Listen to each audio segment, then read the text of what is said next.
have this dual nature within us, and eventually they're meant to find wholeness again. Yes.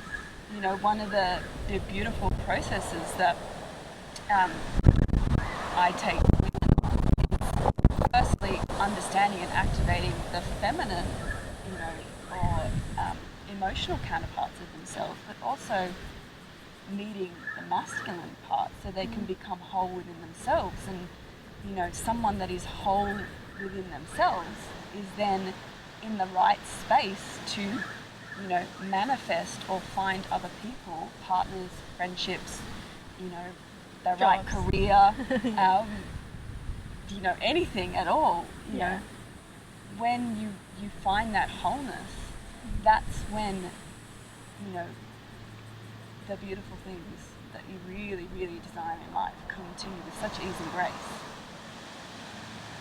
And have I answered that question?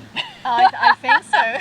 Well, actually, I just really wanted to go back to the thoughts and feelings that we have talked about before, and to help everybody realize that it's about that, whether you call it feminine or masculine, or thoughts and feelings, or potential and possibility. It's, you know, it's those two aspects of us that they are intertwined. You cannot really be one or the other only. Yeah. To be able to live in the flow. Yeah. To be able to live harmoniously.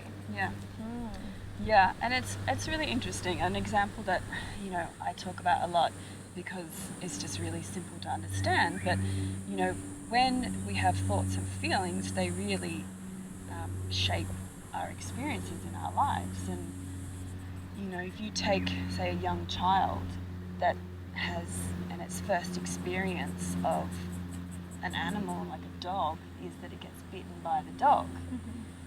It then has thoughts and feelings associated with that experience that get trapped in our subconscious.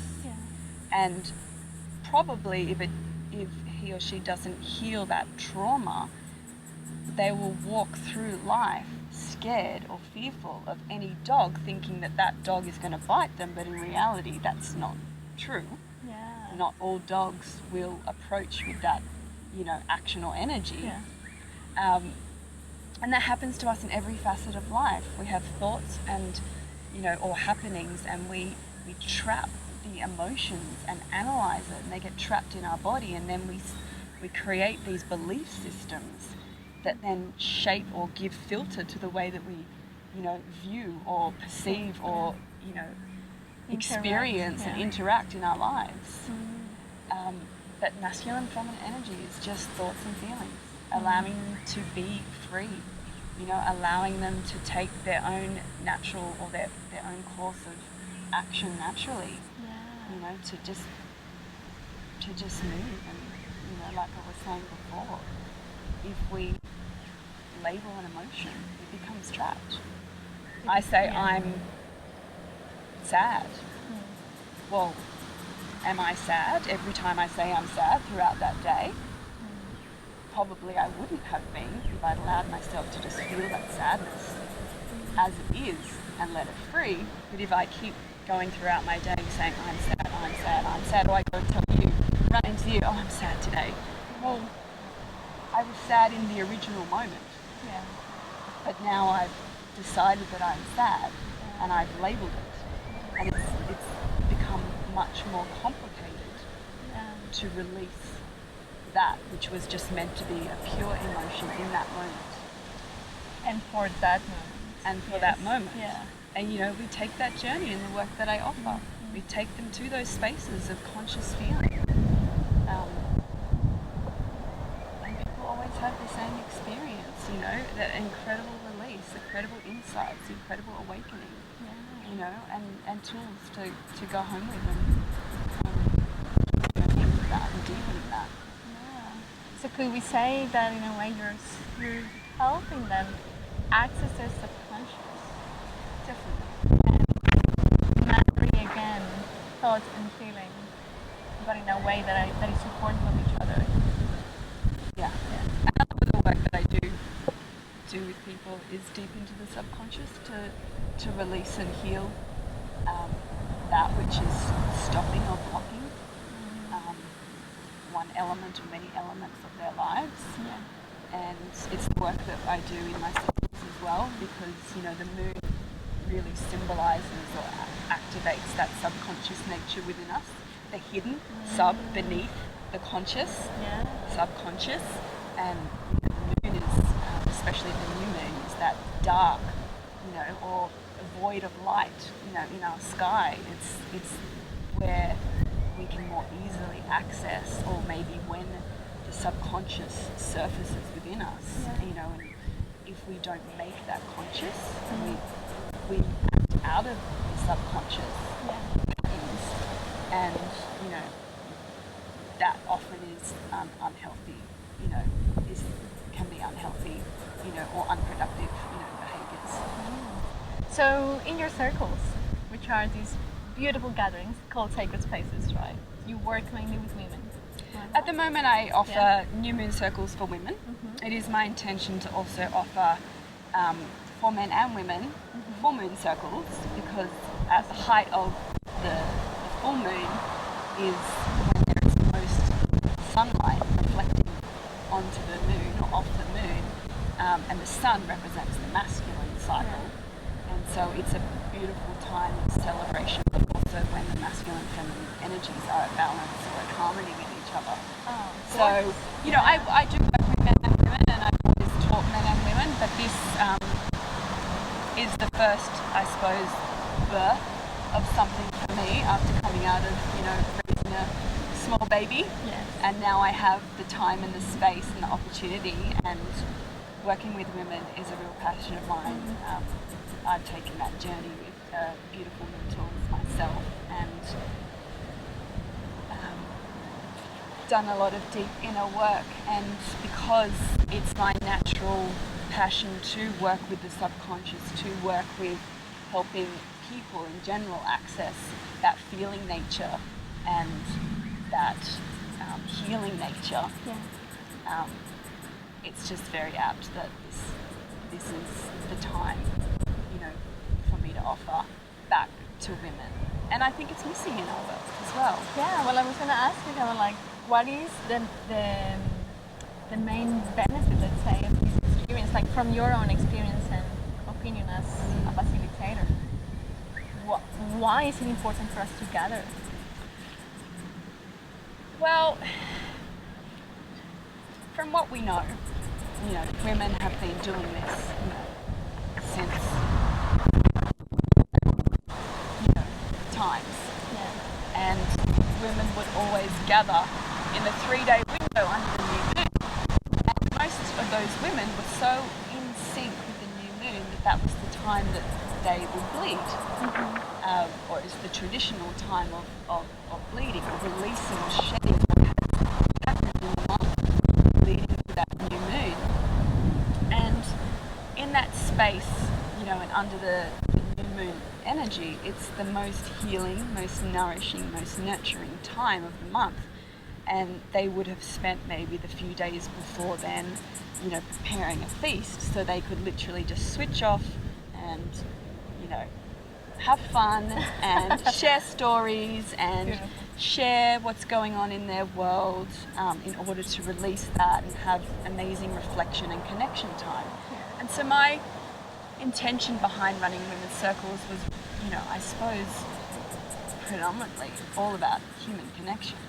It's about rebuilding that sense of community that we can share in a conscious way, and we can share, our light and our shade, or our shadows, without dumping, our stuff or whatever's going on in our life and our world onto, rather than projecting. We're sharing, and by sharing and speaking our truth, it helps shift that energy and release that energy. And it's been such a beautiful experience. I was teaching women's circles a couple of years before I had my baby, and now I'm back. So it's been almost 5 years now with these women's circles, and they're rebuilding again. But it's such a gift to me to see the human, interaction and the connections and the conversations that are happening in this space. Yes, we do take an incredibly powerful meditation journey. Yes, they do learn about their energy body, very windy here. Mother Nature is in full force for us. We've unconsciously brought it on. We're speaking too much about empowering women. It's like, yes! Bring it on. And, you know, so we do powerful inner energy work. And another element of passion in this teaching for me is about rebirthing those tools that are innate with us, the capacity for us to activate our intuition that helps guide us in every moment in our life. That can't happen if we're in our head. Yeah. We have to be in our hearts and in our capacity to feel our way through life. Yeah. You know, and we learn different aspects of the energy body, the chakras. We learn how to work with our energy to go out into the world and use it in its most, beneficial capacity. But at the end of the day, it is about bringing people together and sharing stories, and that's just so healing in itself. Yeah. And there is a creative element always in my circles, of like reflection or writing or art or craft. They build on each other sometimes, or different elements come in depending on the energy of the moon. So there's a lot of different elements that come in, and we do, have conversations, and we do have cups of tea, and we just get that feel, under the new moon, because it's not, we don't live life anymore where we can just take 3 days off and say, I'm out, know? See you later. Sorry, I'll just call my office and tell them that, it's the new moon or I'm bleeding and I'll see you in 3 days. Yeah. We don't get that, but we don't need 3 days. We need moments to reflect and to recharge and to release so that we can recharge and refill. Dedicated moments. Dedicated, conscious moments. Yes. Conscious moments. Conscious And, moments. for people that can't or don't get to a circle, or they can't get to a circle, that's just about doing the work, taking a moment for a day, always around the new moon or around my inner new moon cycle, if it's not synced with the new moon. Yeah. Because for women, if you're not, you don't have to be bleeding with the new moon, but if you are bleeding at a different time of the month, you also have another cycle that you're working with.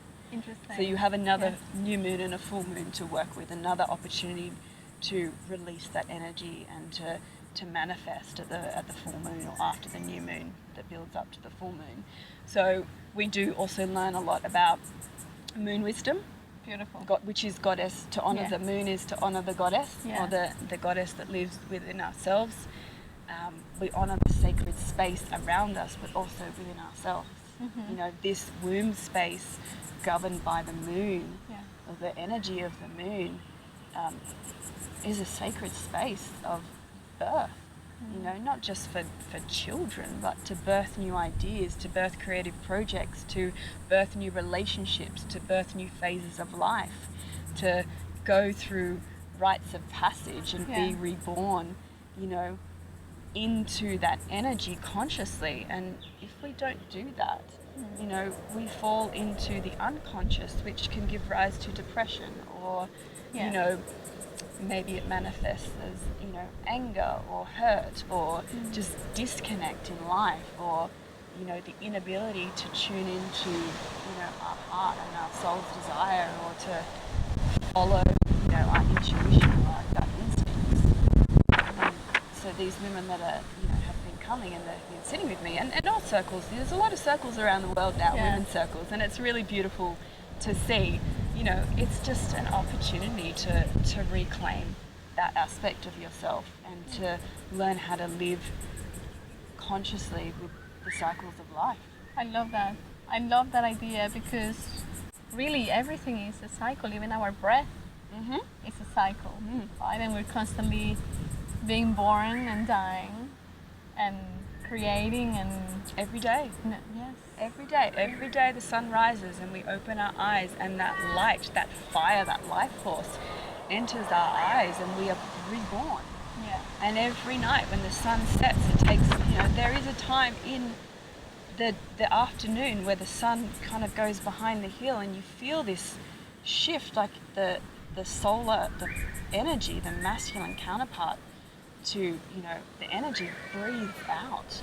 And, even though it might not be technically dark, it gives rise to, the lunar cycle or the night time. And we have an opportunity to surrender everything that happens during the day. It is like a mini death, so that if we learn to live surrendering everything, every thought, every feeling, every interaction, every action that happened in every day before we go to bed, we get to re-experience life as a new life every day. Beautiful. Yeah. I guess, and I would say that nowadays one of the biggest challenges that we have is that we do not know how to honor those cycles, and how to honor our own inner cycle and the day as such. And we just keep going in this kind of like machine kind of cycle, pretending that it has to be always the same, always the same, but it will never be always the same. Well, it's never the same. And there's a struggle, right? Like the shock of, why isn't this always the same? Well, there's resistance when you're not in flow. And life is never the same if you learn to see with new eyes and to be in the present moment. That's why it's so powerful. And if you want to manifest or create the life that you want, you have to be in the present moment. You have to learn to be connected to the cycles of life. One of the beautiful elements, or the many elements that I bring into the circles, is through my work as a liquid crystal practitioner, we follow the Mayan moon, which fits perfectly into the natural cycles of the moon, the 13 moons a year, rather than living in this disorganized 12-month Gregorian calendar that which we've been born into as our normal experience of the months. It doesn't actually mirror the natural cycles of life, because we don't have 12 moons a year, we have 13 moons a year. Interestingly, we have 13 what we call articulations in the body, so the joints or the points where energy has to kind of like jump, like waterfalls, like energy flows, and then we have this point where it actually sort of has to dive off the waterfall and flow again. And we have 13, including the spine in our body. There's so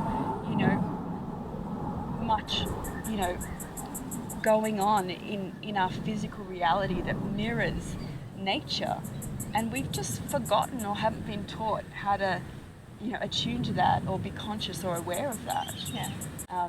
A beautiful the vision of the tree that releases its leaves as autumn comes, and winter, it's that time of winter is new moon time, but for 3 months. A time of deep healing and rest. Traditionally, I guess if you were living in a particular part of the world, you would hibernate and gather your food and store up, and you wouldn't move much and you wouldn't be very active. You would just take a lot of time to be and recharge. And so we have all these different cycles that happen. We have a day and a night where we get to create and then release, and then we have the month where we get to create and then release under the new moon, and then we have the year, the end of that cycle, and then we have the seasons within that. Summer is the birth, the full moon time, and spring is that beautiful opportunity to manifest, to really it's when the flowers start to grow and things are sprouting, and those ideas that you had that you wanted to birth into your world start to come to fruition, and hopefully they are active in your world by the time that summer period or that full moon period comes. I really enjoy this topic, because when you are able to start seeing it, experiencing it, surrendering to it, you realize that there are cycles within cycles within cycles. and resisting the cycle is just not gonna work. Yeah. But flowing into it, imagine the possibility, right? What can arise from that in your own life. Yeah, well, and being in nature is really powerful, but you know, if you can't always be in nature, you bring nature to you. You drink clean water and lots of it because it's, you know, what we need in order to function as an emotional being. And you know, it continually helps clear out, you know, the old residual energy that we've, you know, held on to. You eat, you know, the best food you can, so you're putting nature's medicine into your body. You eat seasonally so that you're in sync with the foods that naturally grow, which are going to be the most potent and the most, you know, offer the most nutrition for your body. You know, and you breathe. You mentioned it before, and it is a really big part of my work. When people trap experiences in their body, say if you have like a car accident or, you know, a sporting accident, what happens is in that moment you probably took like a certain breath, like maybe like a or a you know, like a deep sharp in breath, and that actually locks it into your body, into your energy field, and then, you know, manifests as trauma. And when I work with people on an energetic healing level, often, you know, the release or the actual cure is the same breath, but the out breath. Wow. So, you know, and when we take very deep, you know, spiritual journeys, we always aim to just, you know, breathe as we are, because we want to experience as we are. But the deeper you go, the more your breath will spontaneously change, and just consciously breathing throughout your day is, you know, breathing fresh air, cleansing, you know, your physical body as well as your energetic body, because air is the element that represents mind. It brings us away from our mind and into the present moment. So breath is actually a very big part of my work. I've always worked a lot on my own healing journey with breath, and it's naturally inspired for me to teach people, you know, really having healing too. Yeah, we got they heard us. Beautiful. You know, but all those tools, remembering the simple foundations of elements, you know, earth, air, fire, water. You know, we've got the water, we talked about the air, the ability to breathe, and we talked about, you know, nature, or earth, food, and then fire, sunlight, attuning to the sun, making sure that you get some time in the sun without sunglasses on. Obviously, if it's, you know, the middle of the day, you don't look at the sun. Yeah. But, you know, the eyes are the only way that we actually receive light through the body. And it's really important for our well-being to have all of those elements, you know, fueling us in life for our health and well-being. Awesome. Oh, thank you, Lucy. What a beautiful conversation. Thank you so much. I wish we had more time. We could talk forever, couldn't we? Well, I could talk forever. But before we finish, I always have to ask, how do you approach life with love? Ooh.